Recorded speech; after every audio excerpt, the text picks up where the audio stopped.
Hello and welcome to the Addeo Wedding Marketing Podcast.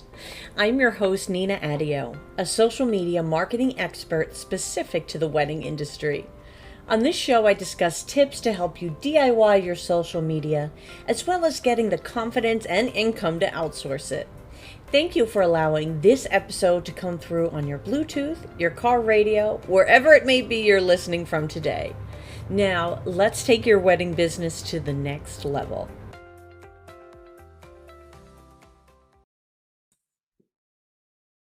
Hello, friends, and welcome back to the Addeo Wedding Marketing Podcast. My name is Nina Addeo, and I am a social media marketer, manager, and strategist specifically for the wedding industry. I do social media management over at Addeo Wedding Marketing, and all of the marketing I do is from home.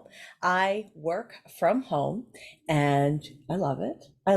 But it comes with many challenges. So on today's episode, I wanted to share some tips for working from home or working more effectively, regardless of where that is from. And the reason why this is important is even though as wedding professionals, you are working essentially, you think of working on the field at the weddings, but there is so much work that happens before that day.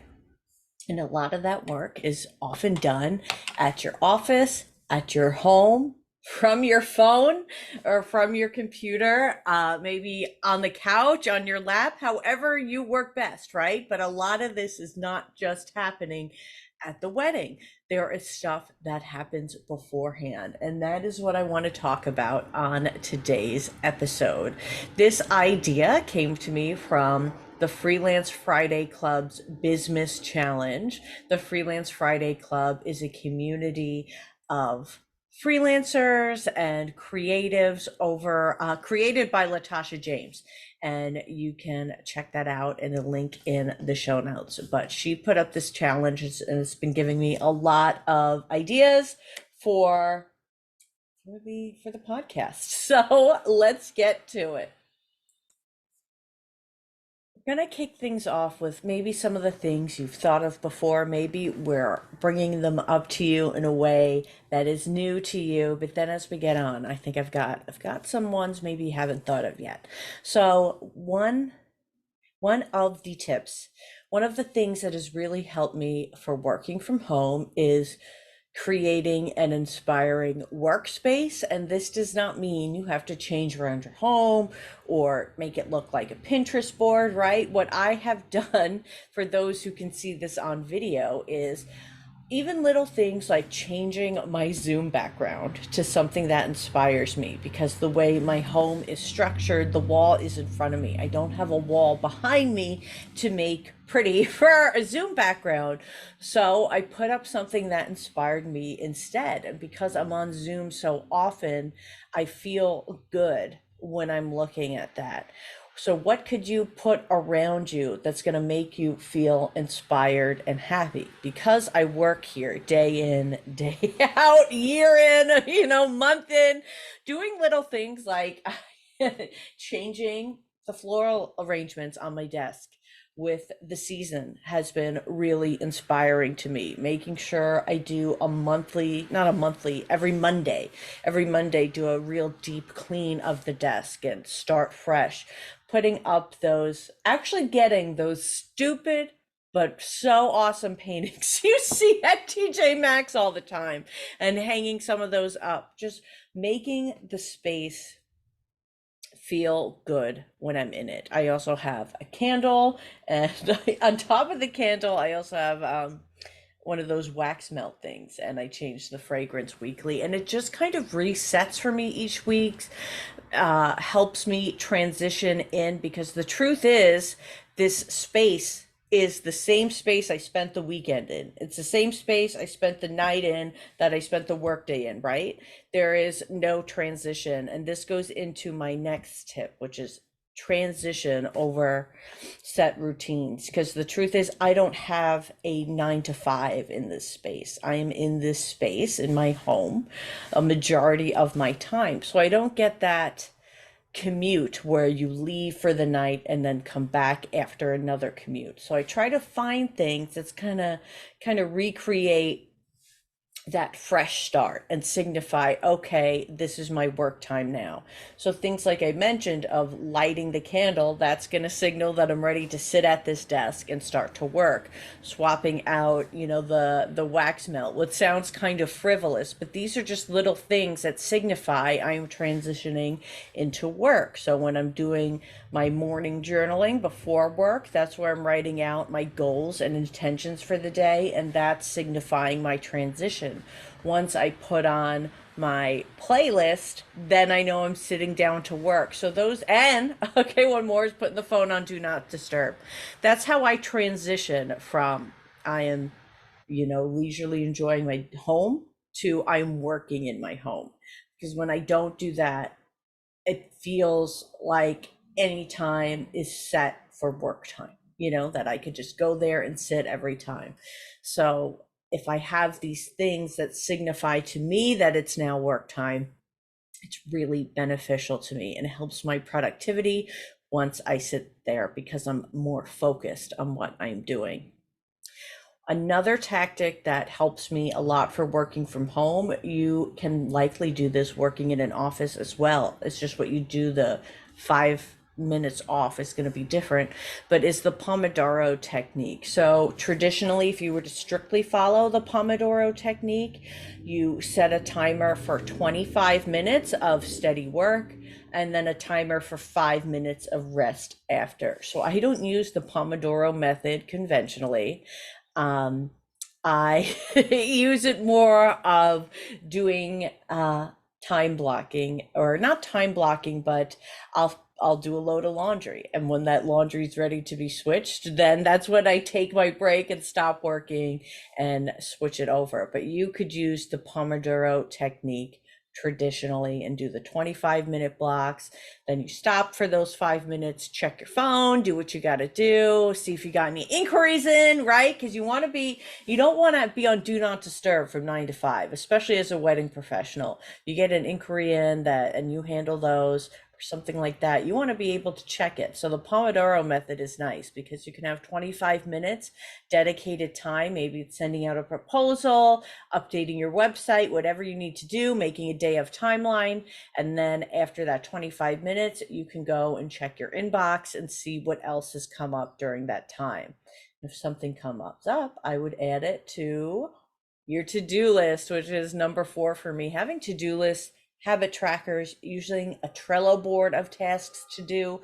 Find out how you can best organize what needs to get done on your admin days, on your work from home days. Because if you just rely on it being in your mind, then things are going to get crazy because what's also going on in our minds. Well, like we said, inquiries can come in at any time. So we're thinking, oh my gosh, there's this bride, there's that bride. Oh gosh, I have to make dinner. I have to pick up so and so. I have to do this. There's so much in our minds that writing it down can really help. And even if you could do several notebooks. You could do several. I use Trello. Some people use Notion, and these are just kind of online planners. You could have several boards. So one board is, you could do a board for each wedding. You could do a board for just any work related task, and then a board for home related tasks, whatever you have to do to get everything out in the open. I am one where I just started using a habit tracker and I'm obsessed with it.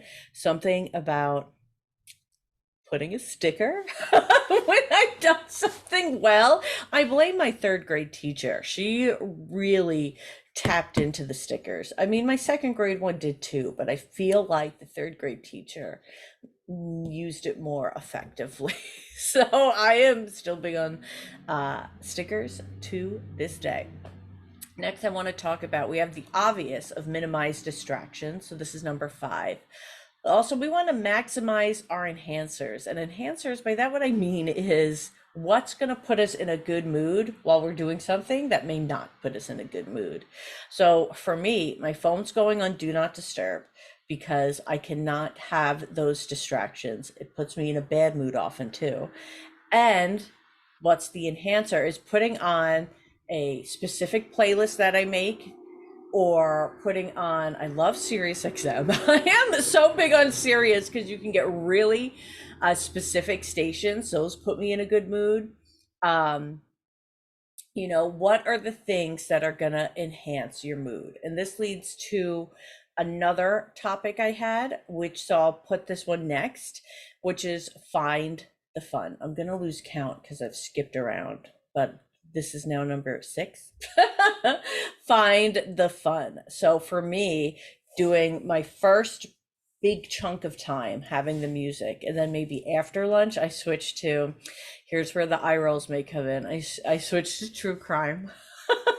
There is this one true crime YouTuber.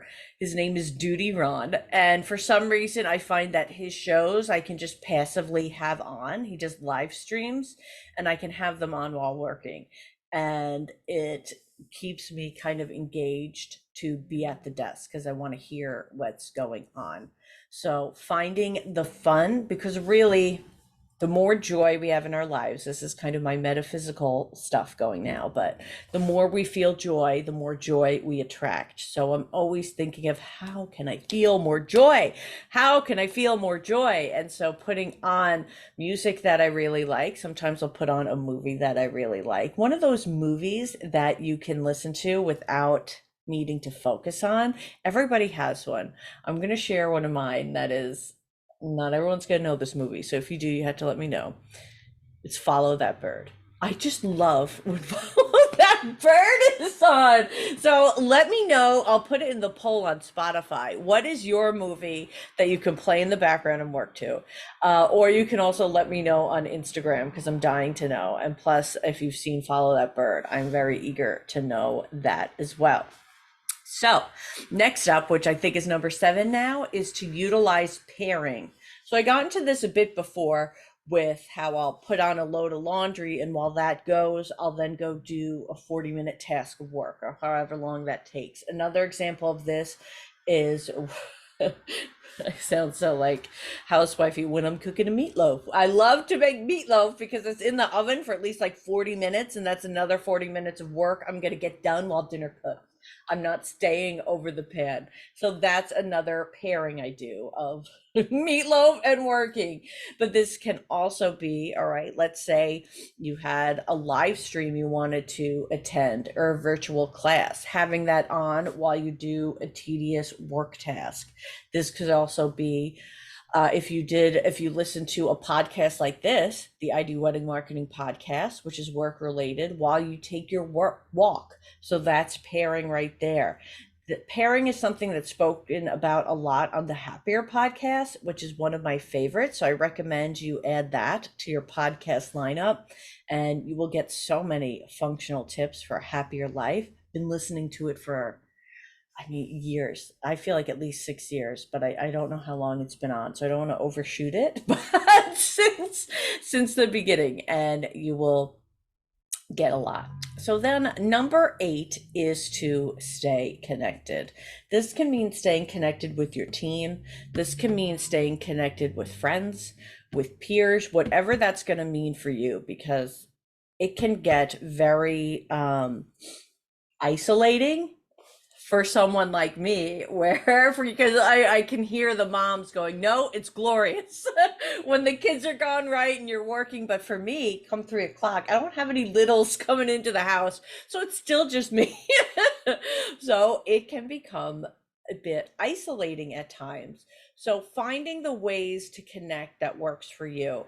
A wedding friend of mine, or industry friend, Emily Foster at Emily Foster Creative. She does wedding websites for wedding pros. Sometimes we will do virtual working together, and we'll meet on a Zoom and we'll do the Pomodoro method.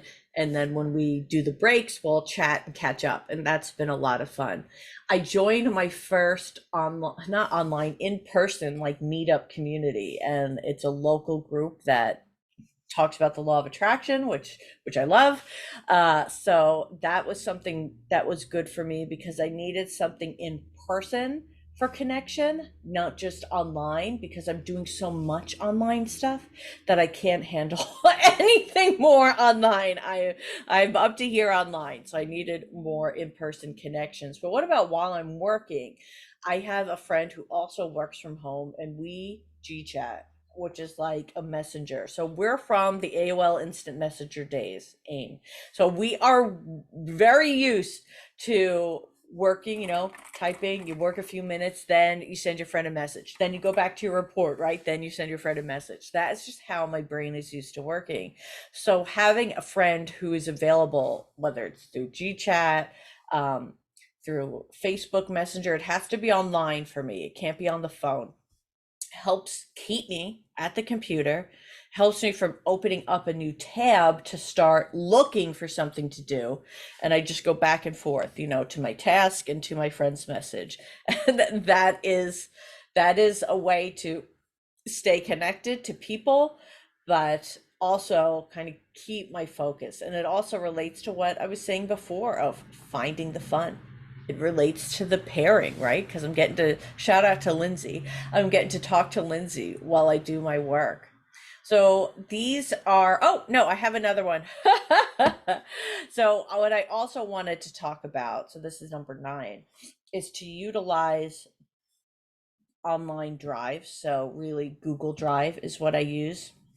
And what this means is when I upload images to a Google Drive folder, or I do a report on a Google Doc, that means if I decide I just can't work at this desk, I got to work at my phone for a bit or on my laptop, it means I can still access that information, which makes it so much easier for me because then I don't have to go back and forth. Or today I'm having what I call my real strategist.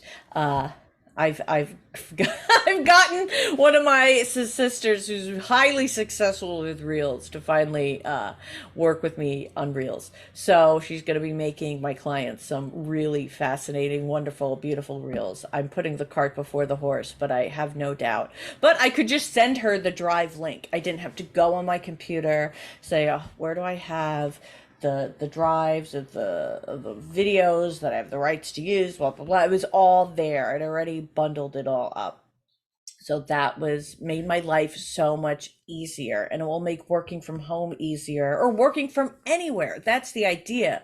Even if you're at the wedding that day, if you have everything in a drive, you can easily pull up the information you need.